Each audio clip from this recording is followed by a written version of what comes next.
listen to a little bit between the two candidates in the Georgia election. There's two Senate elections. One is at Ossoff versus at David Perdue. David Perdue looks pretty strong. Ossoff, I don't know. And then this race, I don't know. It's like, shit. Anyways, Reverend Raphael Warnock is talking about Kelly Loeffler here in this clip. And once she got to the Senate, when she heard about the COVID-19 pandemic, rather than thinking about those who were sheltering in, she was busy sheltering her portfolio, profiting off of the pandemic, dumping millions of dollars while telling you there was no need to be concerned. And then when the time came to give ordinary Georgians $600 in extra unemployment insurance, she said that there was no need. She said it was counterproductive, but it was not counterproductive for her to profit off of the pandemic. Who does that? Who profits off of a pandemic, and then who wants to leave 1.8 million Georgians with pre-existing conditions without health care in the middle of a pandemic? Woo! Who would vote against universal health care in the middle of a pandemic? Who the fuck would vote against universal health care in the middle of a pandemic, besides Jink Ugar? So, let's see. Raphael Warnock got into some trouble, some legal trouble, domestic violence, perhaps. It was in March, 9 months ago. It's resurfacing, so, he's like, why is it resurfacing? We already made comments about it. There's no charges. And so, anyways, the Tucker Carlson had ran it because, that's the kind of person Tucker Carlson is. And the wife is saying that Raphael Warnock had ran over her foot, and she seemed like she was in distress. But Raphael Warnock said that he didn't believe her. He thought that she was clear of the car, backed out, and then she's screaming. And the EMS looked at her foot, didn't see any broken bones, no bruises, and no redness. So, did he run over her foot? Didn't he run over her foot? I don't know.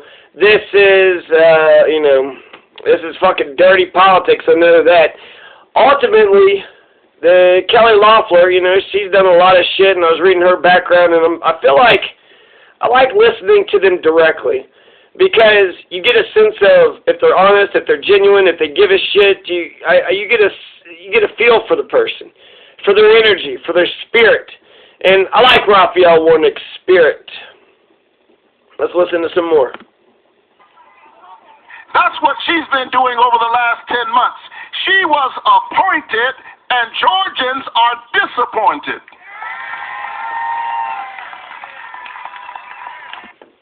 So the wife seemed like she was, she's beautiful, and she also seemed pretty calm when the body camera of the police, that's where they got all this video from. So she's still with him. I don't know if she's forgiven him. I don't know. This seems like, what the fuck? Some dumb shit between, husband and wife. Was it a dumb little thing, or was it like a big little thing? You know what I mean?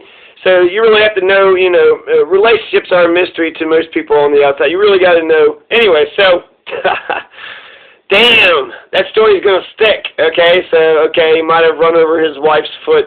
And, what the fuck? Why is she acting crazy? He's trying to fucking run for Senate. I don't know. I can see both ways, If he is doing shit, then it's like, fuck.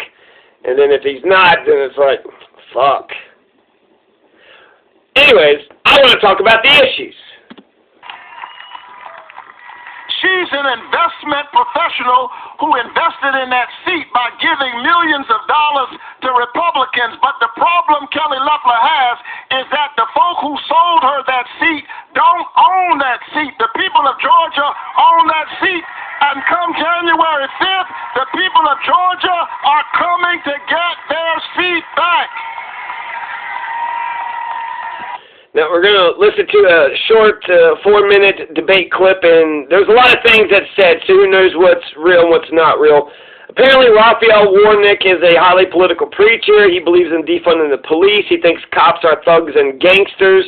Apparently, Jeremiah Wright and him are friends, and Fidel Castro, which I would love if either one of those are true in the debate. He said he never met Fidel Castro. He never invited Fidel Castro. What has that got to do with anything? He said he's a Matthew 25 Christian. Matthew 25, you were, hungry, so then he fed you. You were without a house or whatever. So he's a Matthew 25 kind of Christian. He says he wants health care, Medicare for all. We want to force the vote, so I would vote for Raphael Warnock over Kelly Loeffler. And I like him. I think he's good.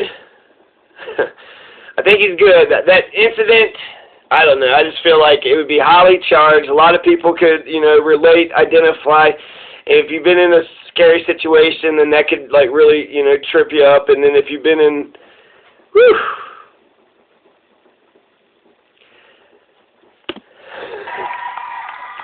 Are you ready to take your seat back? Now, Kelly Loeffler is going to say that he thinks that Israel's an apartheid state. All these things she said about him, I never heard him say it. Cops are thugs and gangsters. Israel's an apartheid state. We do need to defund the police and use that funds for, mental health and homelessness and to fix the other problems, the bigger meta problems of society. Loeffler said that he uses the Bible to defend abortion and to attack the military. He says that America needs to repent for its whiteness. She thinks it's, divisive. These divisive comments must, let's see, Savannah's on his mind. That seat belongs to the people. That's how she feels about health care. She wants to get rid of coverage for pre-existing conditions in the middle of the pandemic. So he believes that we all could get, to the promised land. He's the political preacher of the MLK Church. He says it's renowned but doesn't have a ton of resources. He wants an essential wage. So those are all the notes that I got for Raphael Warnock. Now, Kelly Loeffler. So we're at a debate right here. We're listening to Warnock first. A good sign of what someone will do in office is what they were doing before they ever went into office. And I've spent my whole career standing up for ordinary people, trying to, in fact, we had a job center in my church, contrary to what Senator Loeffler is trying to suggest. And I have stood up for ordinary workers time and time again. During this pandemic, we call people essential workers. We ought to pay them an essential wage. Nice. And we ought to provide small business owners like her the assistance and the support that they need. Kelly Loeffler said that she's pro-Trump, pro-wall, pro-gun. She's a lifelong conservative. She's got no liberal heart whatsoever. She don't give a fuck about nobody or anybody. She's a carpetbagger. She's born in Illinois, but she's taken over Georgia. She's malnourished, anorexic, bulimic. She looks like a stick figure. I hope that she doesn't actually have any of those conditions, but it's like a skeleton, a toothpick. It's the skinniest of. It's like what's her name? That Ann Coulter. She looks like a skinny version of Ann Coulter. So I hope that there's no health problems there. It seems like I feel like God, Kelly, will you just go eat something? Raphael Warnock says that Kelly Loeffler attacked the church and the family, and she was an unelected GOP senator, so this would be the first election she actually won. She's pro-Trump, pro-wall, pro-gun, lifelong conservative, no liberal heart. So, oh my fucking God. I hope nothing bad happens in Georgia. Kelly Loeffler's out of touch. She's thinking about people who are like her. And I'm okay with the fact that she wants to make money. I just think you shouldn't use the people's seat to enrich yourself. You ought to use the people's seat to represent the people. I'd like to respond. Please do. Look, these are more lies from radical liberal Raphael Warnock, someone that has invited Fidel Castro, a murderous dictator, into his own church, someone that has celebrated anti-American, anti-Semite Jeremiah Wright. He has also said that police officers are gangsters and thugs and refused to apologize for it. He said that you can't serve God and the military. He has actually made sure that we know who he is in his own words. Those aren't my words. I'm working hard to serve Georgians. I've served thousands of Georgians, and I'm so proud to represent this state and help Georgians through this challenging time. Well, Reverend, as I understand it, you were a young man in that church in New York. Would you like to respond to the suggestion that you invited him? There's a lot at stake right now in the middle of this pandemic. and it's too bad that she's engaged in the politics of distraction and division. I never met him. I never invited him. He has nothing to do with me. If you want to know who informs me and my sense of how we engage as people in the economic system, you need look no further than Matthew 25. I'm a Matthew 25 Christian. That's what I am. I was hungry and you fed me. I was thirsty and you gave me something to drink. I was sick and you visited me. Love your neighbor. And for me, that means you don't get rid of your neighbor's health care, particularly in the middle of a pandemic. Greg. May I respond? Go ahead. Look, I'm not going to be lectured by someone that uses the Bible to justify abortion, to attack our men and women in the military. You know, what's happening here is someone who will not own up to their own record of division. He has called on Americans to repent for their worship of whiteness. That's divisive. That's hurtful. He celebrated Jeremiah Wright, anti-Semite. He's actually called Israel an apartheid state. That is wrong for America, and I'm going to continue to make sure Georgians understand that that is him in his own words. Reverend, please respond to the abortion issue in particular. Well, listen, I have a profound reverence for life and an abiding respect for choice. The question is, whose decision is it? And I happen to think that a patient's room is too small a place for a woman, her doctor, and the U.S. government. I think that's too many people in the room.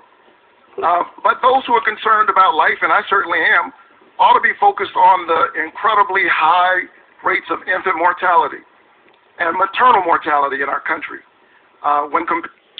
Well, I would like for his wife, if everything is okay, just to come out and say that everything is okay. If it's not, then, I hope that situation works out. I hope that was just a spat. It's not, anything indicative of abuse, anything repetitive or long-term. She's a psycho. Kelly Loeffler is just sitting there. She isn't making any expression whatsoever to any of his positions. He's saying his pro-choice opinion. She's just staring like a psycho, not like shaking her head or nothing. Just, whoo, she is creepy as hell. Oh, my God. Compared to other developed nations, that's something the government could work on. And I've been working on it my entire career. So just to get back to the issues, you have Kelly Loeffler, who's an uber capitalist. She'd worked for ICE, who apparently owns the New York Stock Exchange. So she's making all this money, making all the money on the pandemic. She's pro-life, right, with the abortion issue, imperialist, pro-wall, pro-gun, pro-Trump. So pro-wall, that means she's racist, pro-gun, who isn't, pro-Trump, all that's gross. And then you have Reverend Raphael Warnock, and Reverend Raphael Warnock is a Matthew 25 Christian. And he's pro-Medicare for all. He believes that Israel's an apartheid state. She's okay with the killing of Palestinians. He's pro-choice. She doesn't think a cop could do any wrong, so she's an uber right-wing fascist.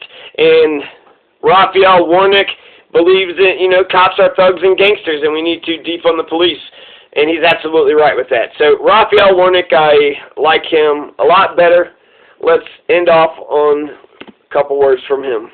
She thinks it's all right that we have refused to expand Medicaid and we have 500,000 people in the Medicaid gap and our hospitals are closing. How do I feel about health care? Well, when we were passing the Affordable Care Act, I wasn't running for anything, but I was preaching about it from my pulpit because I believe that health care is a human right. And as a Christian, I reminded the folk that when you read the Gospels, Jesus spent a whole lot of time healing the sick, even those with pre-existing conditions. I know tomorrow is Sunday, but blind Bartimaeus had a pre-existing condition. The 10 lepers had a pre-existing condition. The woman with the bleeding hemorrhage, the issue of blood, had a pre-existing condition. And so I was preaching about it, and when Georgia refused to expand Medicaid, I went to the governor's office. And I said, Mr. Governor, you must expand Medicaid. And we had a sit-in in the governor's office. And I was holding a sign with a quote from Dr. King that said, of all the injustices, inequality in health care is the most shocking and the most inhumane.